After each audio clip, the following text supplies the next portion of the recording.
It's interesting driving.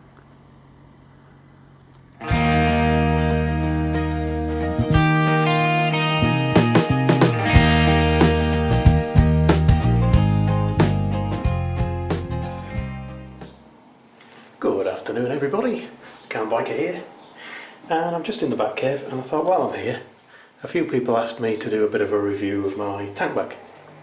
So I thought I'd just quickly show you it. I don't know about review, I love it, I think it's brilliant. Some people said that I paid a little bit too much for it. It was £89 I think, or £79, but which is relatively expensive, but it's brilliant and I've definitely got my money's worth out of it, so I thought I'd show you it. Now the bit I won't bother showing you any detail is this waterproof cover. Basically screw it up, stick it in the bag, take it with you. It's all water resistant, but if you're in a proper downpour it will let a bit of water in apparently. I've not had any get in yet, but apparently it can. So you've got this waterproof cover just in case. And it's just elasticated, it just goes over the top. The bag itself is a bit of reflective piping.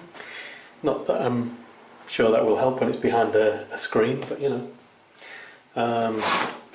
It's either made by Roe or OJ. I think it's Roe. Not sure. But basically it's a big old thing and it's in 3 sections. So you've got your top section, and I'll struggle with this, I always struggle to find the right zips. Top section, map pocket, put your phone in there, put a tablet in there if you're that way inclined. And although it won't work with your motorbike gloves on, no doubt, because phones and tablets don't, this covering you can actually touch through it and it will operate your phone or your tablet. And then of course in there you have got a decent amount of storage, so you can get a few bits and pieces in there. I usually take this one with me if I'm just going on a ride out, because I can get, if I want to put a lock in there I can put bits and pieces, stick my wallet in there, stick the liner from my jacket in there, waterproofs, that kind of thing, anything that'll roll up small. Okay, and that is the top section. It's also got side pockets, zip up, obviously not waterproof, 2 of those. And you can see there's a little outlet there if you've got an MP3 player. You can put that inside the bag and pop your earphones out of there. Although that's actually quite good to pull a rubber tube out of. And you can put a bottle of drink in there and have a nice drink while you're riding along. And that whole section, if I get the right zip, and I don't think I have there, that one there, that whole section comes off,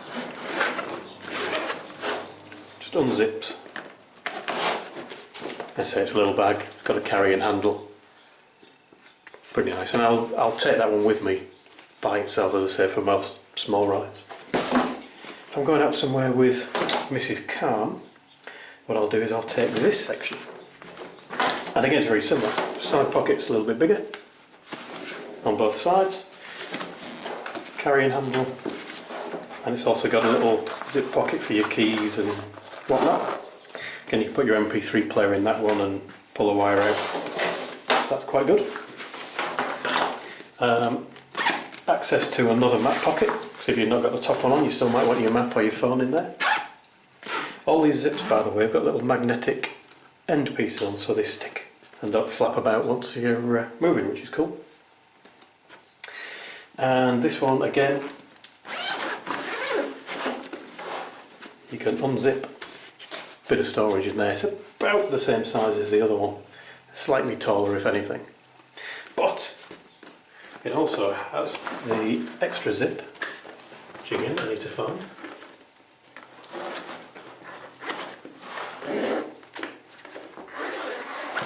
If we run this zip around, then the whole thing expands to about double its height.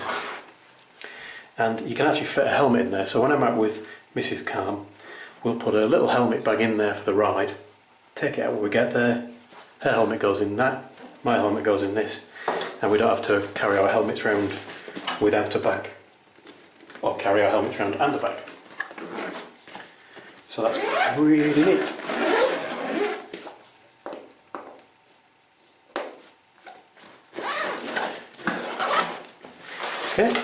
And again, this unzips. So this is the base that actually connects it to your bike, and it's also a map pocket. So you can use it if you don't want to take anything with you. You can just have a map pocket, and again, you can tap through it for your phone or your tablet, whatever that might be. Strap to go around the headstock, although you don't really need that. If anything, it's a little bit too long, but obviously they're catering for any bike, so I'm intending to put a bit of Velcro on there so I can Velcro it back on itself. And obviously you can attach that to whichever bag you want to take, or if you're taking both bags. And then finally on the bottom, a bit of Velcro to keep it together so you can keep bits of metal out, because this will pick up bits of metal. It's got 6 magnets on the side panels and 2 little ones at the top there, 2 little ones at the bottom there to stick it to your tank. If you've got a plastic tank, it also comes with a whole bunch of straps, so you can strap it when you obviously can't stick it on with a magnet at that point. So I suppose only one last thing to show you is actually attaching it to the bike. So I shall just put the small bag back together. A bit fiddly on the old zippers.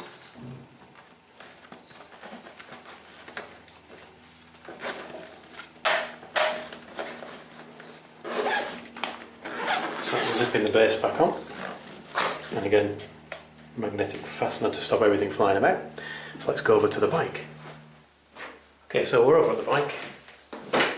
Now, one thing I was worried about with magnetics is I've got a tank that is metal, obviously, and you're slapping magnets against it and it's painted, and my tank particularly isn't a gloss finish, it's this kind of satin matte finish.